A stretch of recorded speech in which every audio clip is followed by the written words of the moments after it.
Hai guys, ketemu lagi di channel Alap-Alap FPV. Kali ini saya akan mereview sedikit quad saya.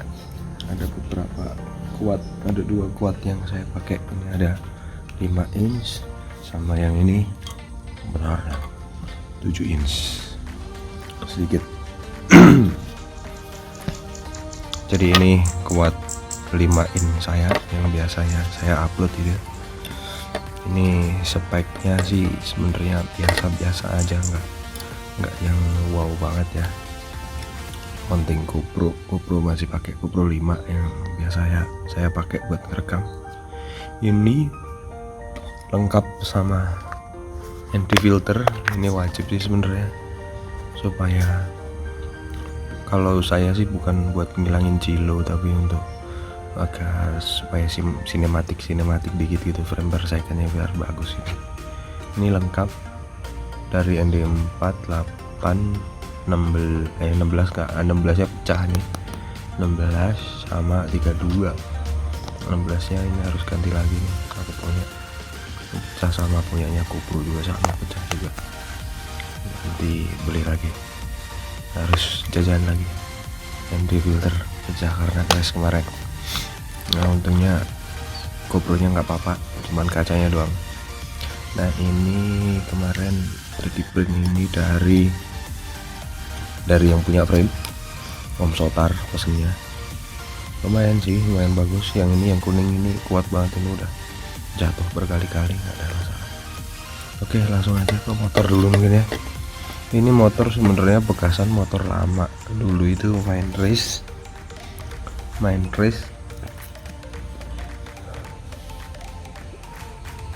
pakai motor Cobra. Ini motor ini terkenal kuat itu bukan kuat powernya gede ya, tapi kuat tahan banting gitu. Nah karena itu kayaknya motor ini berpotensi buat jadi freestyle.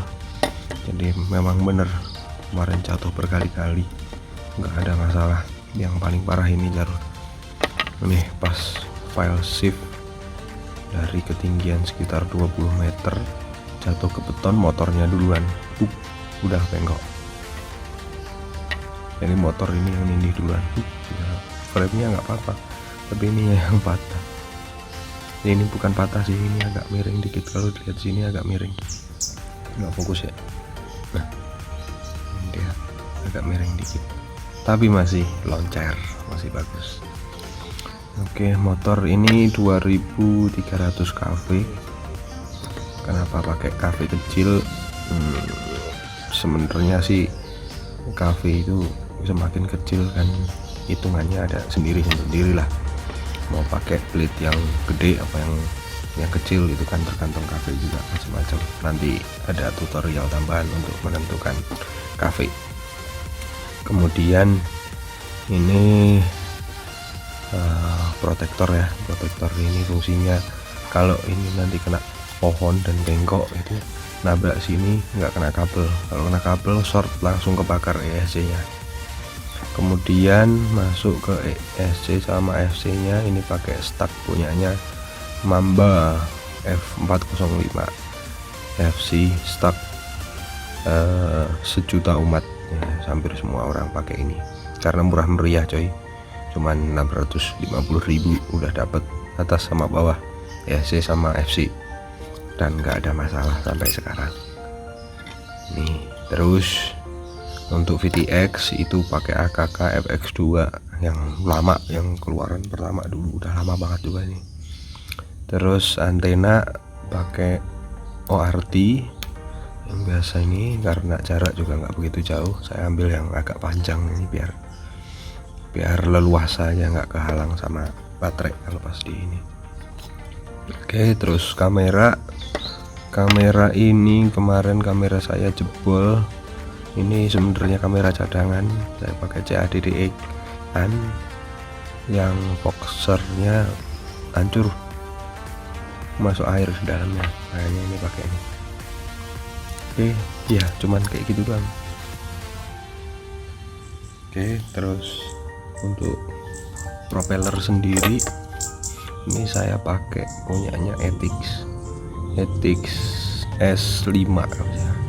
Ini lumayan enak sih, walaupun lebih enak S4 sih. Jadi powernya itu nggak terlalu gede gitu, tapi RPM-nya gede, lebih halus. Aku lebih suka yang S4 daripada S5 ini. Terus apa lagi ya?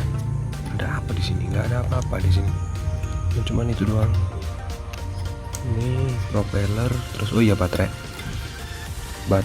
itu saya milihnya pakai ini 1550, powernya mantap, si ratingnya walaupun angkanya cuma 100 versinya tapi sampai 200. Ini udah lumayan, kalau buat saya sih udah lebih dari cukup. Ini nggak perlu yang mahal-mahal, ini aja cukup.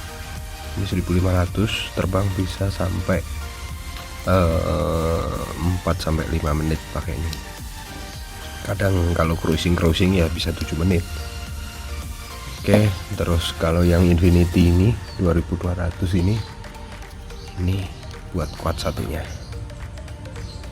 Sekarang kita ke 7 inch. Wih, frame-nya sampai nggak muat. Ini mulai dari mana? Motor dulu ya. Ini motor saya pakai Racer Star T-Motor, katanya sih ini T-Motor nih. Aira 2508 1700 KV. Ini tulisannya di sini desain by T-Motor, katanya desainnya sih T-Motor. Memang bener sih, build quality-nya kayak T-Motor, ini bagus nih. Terus halus juga. Terus ini sebenarnya motor legend untuk long range sih, murah dan apa namanya, untuk long range itu orang-orang biasanya pakai ini juga ya.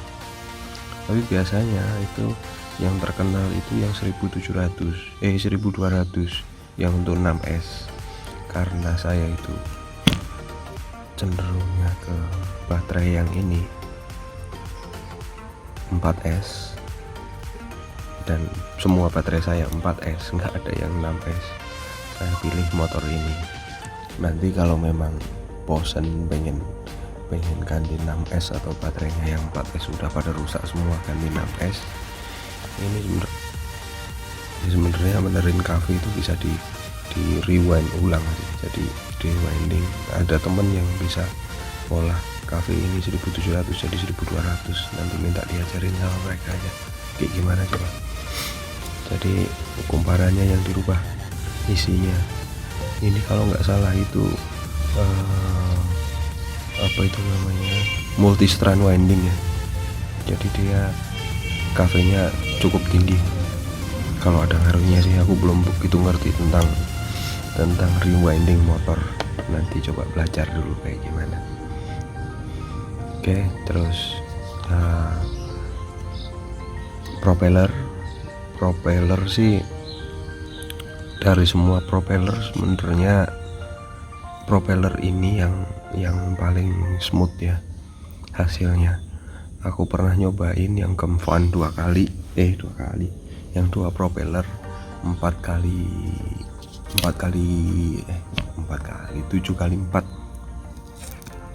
70-40 2 propeller itu lumayan juga, cuman masih gedek itu gimana ya, jadi goyang gini ya, kalau pas kena angin gini dik kayak gini terus. Jadi di footage kamarnya nggak begitu. Jadi 7 inch ini itu permasalahannya itu biasanya di wobble itu apa nama kerennya, wobble.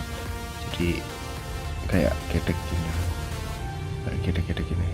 Ini kalau kena angin biasanya. Nah itu di setting di PID, di setting di filtering macem-macem, itu biasanya nggak sembuh. Nah penyakitnya salah satunya yang faktor terbesarnya adalah propeller. Ini propeller ini itu sebenarnya cukup bagus menurut saya. Jadi ini itu Haki Prop 7 kali 35 3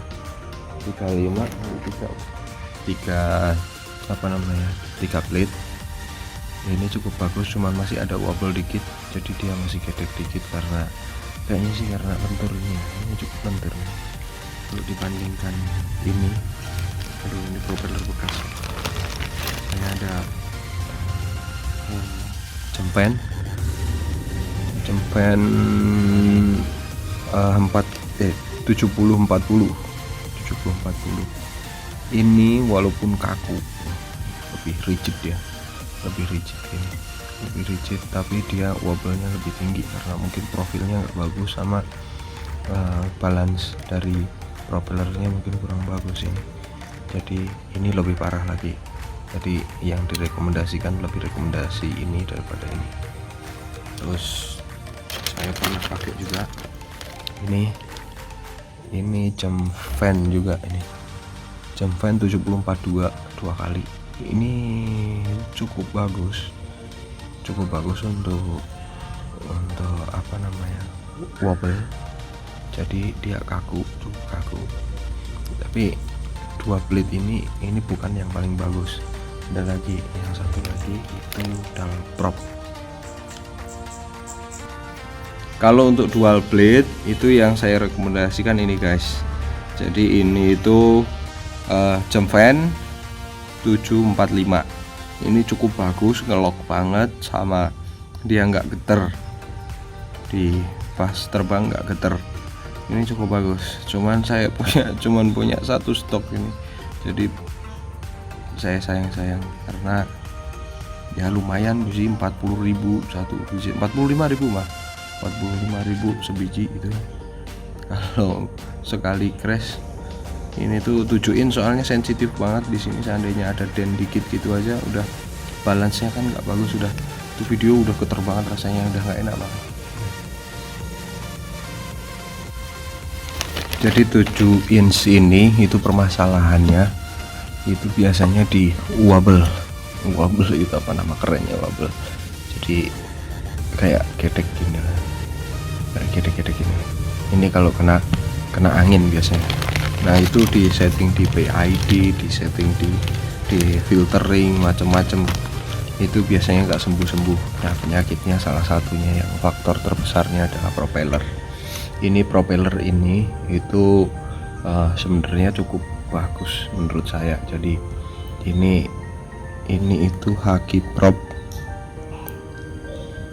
7 kali 35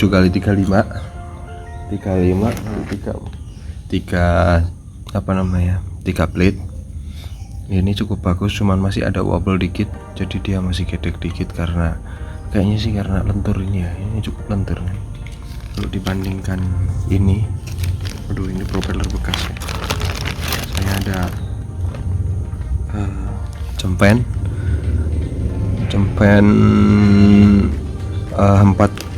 70 40.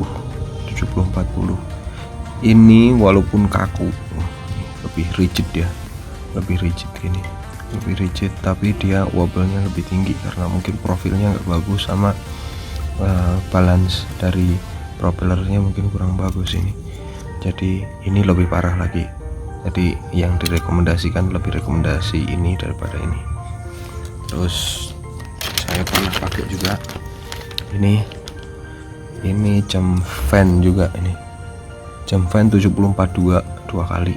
Ini cukup bagus untuk apa namanya, wobble.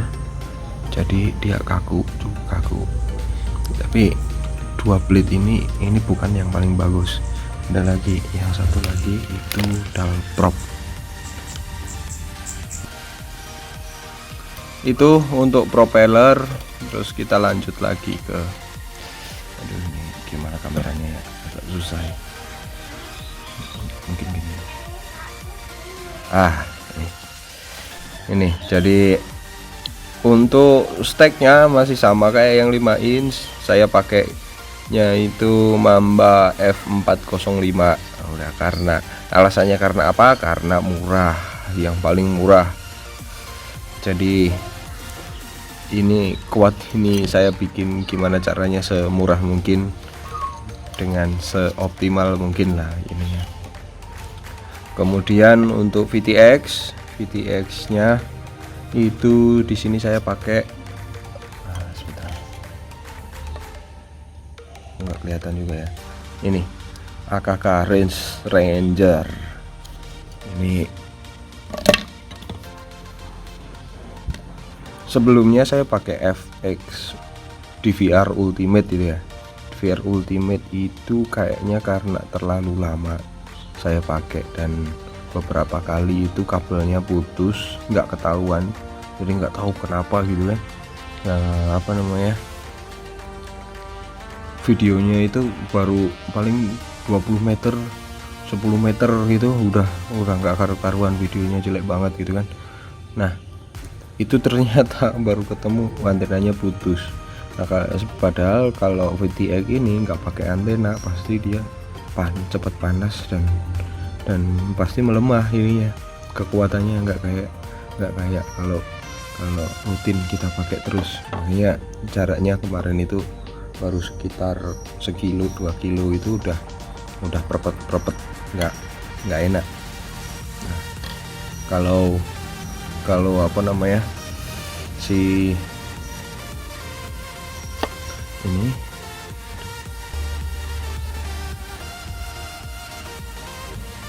untuk GPS sendiri guys, ini saya pakai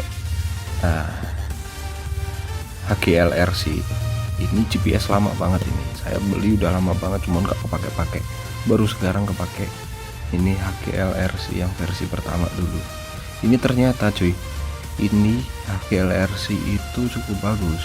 Jadi untuk ngelok GPS itu saya perlu waktu sekitar hanya di sekitar 1-2 menit aja udah ngelok, udah dapat 7 GPS ke atas, 7 satelit ke atas. Nah dibandingkan sama BN, saya pernah pakai BN 220 juga, BN 220 terus TBS itu ngeloknya pasti lebih dari 5 menit, jadi kelamaan di bawahnya. Tapi kalau pakai ini malah cepet coy, jadi nggak perlu beli mahal-mahal yang Matek atau apa. Matek itu kan harganya hampir 500.000 tuh. Itu ngeloknya juga sama sekitar 2 menit, 1 menit 2 menit lah.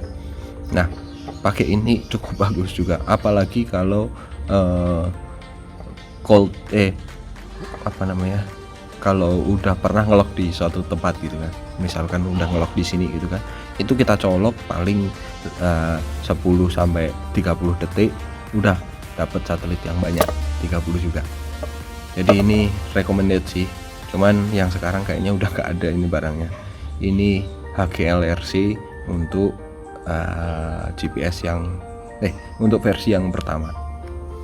Nah sekarang yang baru itu yang ada kompasnya itu saya belum pernah nyoba, nanti coba. Nah, sepertinya bagus juga sih merek ini. Oke guys, kalau ini Race Ranger ini selain dia output powernya bagus, aku lihat beberapa review itu dia jadi keluarannya kalau 200 settingan di 200 mW itu keluarnya bisa di 300, terus settingan di 400 keluarnya 450, terus yang di 800 itu keluarnya bisa 1000. Nah 1,6 itu bisa 2000, terus kalau udah agak lama turun jadi 1600. Jadi ini cukup stabil, ini cukup bagus, dan ini terbukti di pas banget hari kemarin itu saya coba itu di sekitar 1 kali 2 kilo 2 kilo gitu nggak ada ini krepek sama sekali. Jadi memang itu pun di 800 mW, jadi memang cukup bagus, ini recommended. Kemudian untuk antena untuk long range ini saya pakai yang ini apa namanya, yang murah juga, ini sebenarnya cuma 100.000, nggak mahal-mahal banget. Ini dari iFlight Albatros. Ini outputnya itu bisa sampai kalau nggak salah 2 dpi atau 3 dpi gitu. Jadi beda sama yang ORT tadi. Kalau ORT ini cuma 1,6 kalau nggak salah. Makanya ini kalau jarak lebih dari 3 kilo itu lebih rekomendasi pakai ini Albatros ini daripada pakai ORT, karena ORT ini jarak dekat memang bagus banget, jarak kurang dari 1 kilo itu bagus banget, tapi kalau udah lebih dari 1 kilo itu yang bagus yang ini. rekomendasi. Sama dia panjang juga, saya sebenarnya lebih suka antena yang panjang. Terus posisi penempatan antena itu sudutnya hampir sama kayak kamera depan ya. Ini kalau dilihat kayak gini hampir sama kan. Nah, dipilihnya itu dari sini sama sini sudutnya itu sama. Kenapa? Karena kalau pas kita miring kayak gini jadi lurus nih. Nah, jadi lurus. Jadi kalau kamera lurus, antena berarti lurus. Kalau antena lurus berarti ngarahnya pas ke kita. Jadi kita bisa mengira-ira itu posisi di mana sih antena itu, ujungnya antena ini itu kehalang gitu. Jadi pas terbang itu nanti sudut sekian berarti antenanya masih ngarah ke kita, jadi masih aman. Kalau sudutnya kita rubah kayak gitu, kita selalu tahu gitu. Nah, kalau sudutnya berbeda dengan kamera depan dan kamera sini, itu kita jadi bingung nanti ini tuh ngarahnya kemana. Kalau saya sih lebih suka terbang loss ya, jadi line of sight selalu kelihatan lah. Soalnya kalau nggak line of sight itu berkali-kali pengalaman itu selalu pasti ini RX loss, entah itu pakai Express LRS, entah itu pakai TPS Crossfire, sama aja. Apapun itu, kalau untuk long range itu harus wajib loss line of sight, itu kamera depan. Terus kita masuk di ini, kebetulan saya pasangnya pas menggunakan TPS Crossfire bukan Nano Diversity, Nano RX ini, Nano RX ini cukup mahal coy. Aduh, sayang banget sebenarnya ini ya, cuman RX doang tapi harganya sampai 1,5 juta, 500 ribuan. Ini cukup sayang sih sebenarnya. Ada yang lebih murah, itu Express LRS, kayaknya lebih menarik, kayaknya mau migrasi ke sana, cuman nunggu yang rilis resminya dulu lah. Sekarang kalau nggak salah itu udah sampai RC 6 ya. Nah, bentar lagi paling udah rilis. Oke, terus ini settingan Nano Diversity saya itu biasanya saya bikin dynamic power output. Jadi kalau pas deket kayak gitu masih aman, kalau terbang jauh itu otomatis ngerubah sendiri. Terus sama untuk yang refresh rate-nya itu juga sama, jadi bikin dynamic juga. Itu supaya kalau pas main di dekat, saya kan sering main jarak dekat ya, mungkin kurang dari 1 kilo untuk cruising gitu ya. Nah, itu masih bagus itu ininya, responnya bagus, nggak respon time namanya, nggak delay lah intinya. Memang kerasa sih kalau misalnya kalau refresh rate rendah itu delaynya kerasa banget, apalagi FR Sky kemarin itu, kerasa banget. Terus apalagi ya, posisi antena ini saya sebenarnya nggak begitu setuju di sini itu, karena ya ini sebenarnya kuat kan, udah lama saya pakainya, saya bikinnya. Nah, awal-awal dulu itu cuma ngikutin tren gitu, bikin tren pada di depan gitu kan, baru ditaruh depan melintang gitu, kelihatan keren gitu kan, padahal nggak seperti itu. Jadi ini itu tergantung dengan polarisasi dari si antena itu. Ini kalau melintang kayak gini, polarisasinya itu melingkari si antena ini. Jadi ke arah kiri kanan sana itu dia lemah, tapi ke arah depan belakang atas bawah ini bagus. Nah, kalau posisinya seperti ini, itu ketika kita terbang itu nyamping, atau terbang maju ke depan sana terus balik itu kan nyamping gini nih. Nah, kita dapat yang posisi ini. Nah, kalau dapat posisi seperti ini, RX close ini pasti udah hilang kan ya. Itu jaraknya dikit banget sumpah.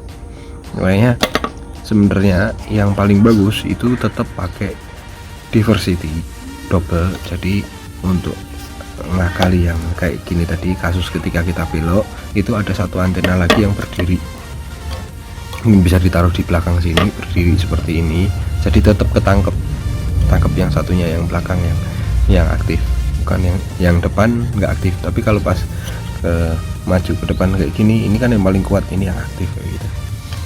Nah, Sebenarnya saya masih pesen sih, belum belum jadi juga itu ke teman untuk 3D printnya. Ini kan nggak mantap, ini udah jelek banget, dari bentuknya jelek banget. Aku agak pengen ganti ini 3D print belakang ini, GPS mountnya ini mau tak ganti yang ada ball headnya untuk untuk receiver TPS, antena TPS. Jadi dia bisa vertikal, bisa horizontal. Nah kalau horizontal itu tinggal diputar-putar kayak itulah intinya nanti. Jadi di sebelah sini itu bisa diputar melintang gini, bisa diputar berdiri gini. Jadi sesuai kebutuhan aja. Tapi nanti kita review lagi kalau udah jadi. Sama ini ada proyek baru, mungkin teaser dulu ya. Saya bikin yang agak nggak biasa. Ini kalau dilihat di YouTube saya itu hampir 100% yang lihat itu dari dari HP kan, dari HP. Nah konfigurasi landscape seperti ini kalau di HP kita tahu sendiri, kita lihat itu kan nggak full ya. Nah seperti ini kan nggak full landscape, seperti video sekali ini itu nggak full juga. Nah nanti mungkin untuk video-video ini masih proses ya. Nanti video-video saya selanjutnya itu mulai saya rubah. Jadi yang semula seperti ini saya rubah jadi potret. Kalau potret otomatis kalian yang nonton lewat HP itu nanti bisa full screen dan kualitas yang sama, nggak di crop. Itu aja. Oke, kita tunggu video selanjutnya yang seperti itu. Oke, mungkin itu sedikit kuat, beberapa kuat saya. Ada 2, sebenarnya masih ada lagi di belakang yang kecil-kecil kayak gitu, tapi kurang menarik lah. Saya bikinnya masih ngasal-ngasalan, yang lain. Yang ini yang bikin beneran lah, yang agak bagusan. Ada juga wing mungkin nantilah, belum terbangnya nggak bagus. Kalau udah bagus terbangnya baru nanti kita upload mungkin. Oke guys, mungkin cukup sekian video kali ini. Jangan lupa like, komen, dan subscribe channel ini supaya kalian tahu update apa yang baru untuk racing drone. Mungkin racing drone dan racing drone ini saya cenderungnya mungkin ke freestyle drone sama long range ini aja ya. Mungkin banyak kan nanti bakalan long range. Ada proyek lagi baru lagi, mungkin nanti saya upload, ada yang bagus lagi. Oke, terima kasih guys, sampai ketemu lagi.